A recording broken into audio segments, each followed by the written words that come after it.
Hi hello friends, welcome back to Minmini kitchen. இன்னைக்கு வந்து நம்ம பார்க்க போகிற ரெசிபி என்னன்னு பார்த்தீங்கன்னா ஆனியன் போண்டா தான் எப்படி செய்யறதுன்னு பார்த்துடலாம். இது வந்து ஈவினிங் டைமில் ஸ்நாக்ஸை செஞ்சு சாப்பிடும்போது ரொம்பவே சூப்பராக இருக்கும். வாங்க எப்படி செய்யறதுன்னு பார்த்துருவோம். ஃபர்ஸ்ட்டு ஒரு பவுலில் வெங்காயம் சேர்த்துக்கலாம். நான் வந்து பெரிய சைஸ் 3 வெங்காயம் எடுத்து நீல வாக்கில் கட் பண்ணி சேர்த்துருக்கேன். வெங்காயம் வந்து கையிலேயே இந்த மாதிரி நல்லா பிசைஞ்சு விட்டுருங்க. அப்போ தான் வந்து வெங்காயம் வந்து உதிரி உதிரியாக வரும். பாருங்க, வெங்காயம் வந்து இந்த அளவுக்கு இருக்கணும். இப்ப பாத்தீங்கன்னாலே தெரியும், நல்லா உதிரி உதிரியா சூப்பரா இருக்கு. அடுத்தது வந்து கருவேப்பிலை சேர்த்துக்கோங்க, பொடியா நறுக்கி சேர்த்துக்கோங்க. அதுக்கப்புறம் 6 பச்சை மிளகாய் வந்து பொடி பொடியா நறுக்கி சேர்த்திருக்கேன். நெக்ஸ்ட் வந்து கொத்தமல்லி தழையை கொஞ்சம் போட்டுக்கலாம்.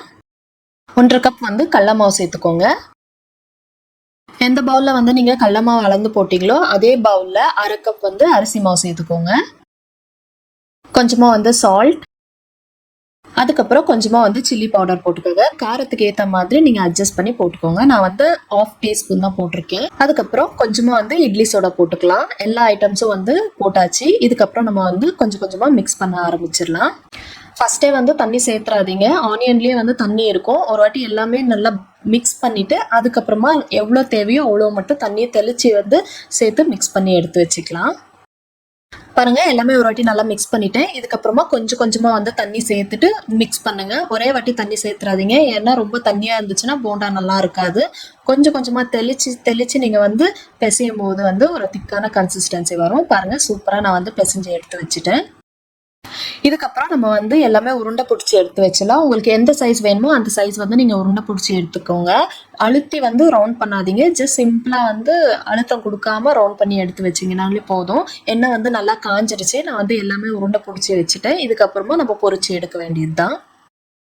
போண்டா வந்து எண்ணெயில பொரிக்கும் போது ஹை ஃப்ளேம்ல வைக்காதீங்க, மீடியமா வச்சுட்டு வந்து நல்லா குக் பண்ணுங்க. அட்லீஸ்ட் 1 மினிட் வந்து குக் பண்ணி முடிச்சிட்ட பிறகு அதுக்கப்புறமா ஜல்லிக்கண்டியை போட்டு திருப்பி விடுங்க. எல்லா பக்கமே வந்து ஈவனா வந்து குக் ஆகுற மாதிரி பார்த்துக்கோங்க. நான் வந்து ஒரு 5 நிமிஷம் போல நல்லாவே குக் பண்ணிட்டேன். இதுக்கப்புறமா ஓவரா குக் ஆயிடுச்சுன்னா மேலே வந்து கருகி போயிடும். அதனால எடுத்துடலாம். பாருங்க, எவ்வளோ சூப்பரா வந்து போண்டா ரெடி ஆயிடுச்சு. இதுக்கப்புறம் நம்ம வந்து சர்வ் பண்ணிடலாம். பாருங்க, ஒரு காஃபி போட்டு போண்டா சுட சுட அது கூட கொஞ்சமா சட்னி வச்சு சாப்பிட்டோம்னா ஐயோ, இதை விடவா ஈவினிங் ஸ்நாக்ஸ் வேணும் நமக்கு. கண்டிப்பா நீங்களும் வீட்டுல ட்ரை பண்ணி பார்த்துட்டு எப்படி வந்திருக்குன்னு கமெண்ட் பாக்ஸ்ல கமெண்ட் பண்ணுங்க. எந்த உணவுமே வந்து வேஸ்ட் பண்ணாம சாப்பிடுங்க. என்னோட சேனல்ல இருக்கிற மற்ற ரெசிபிஸ் எல்லாம் செக் பண்ணி பாருங்க. உங்களுக்கு பிடிச்சிருந்தா ஒரு லைக், ஷேர், கமெண்ட் பண்ணுங்க. மறக்காம என்னோட சேனல் சப்ஸ்கிரைப் பண்ணுங்க. இன்னொரு ரெசிபில பார்க்கலாம். until then bye from Hema.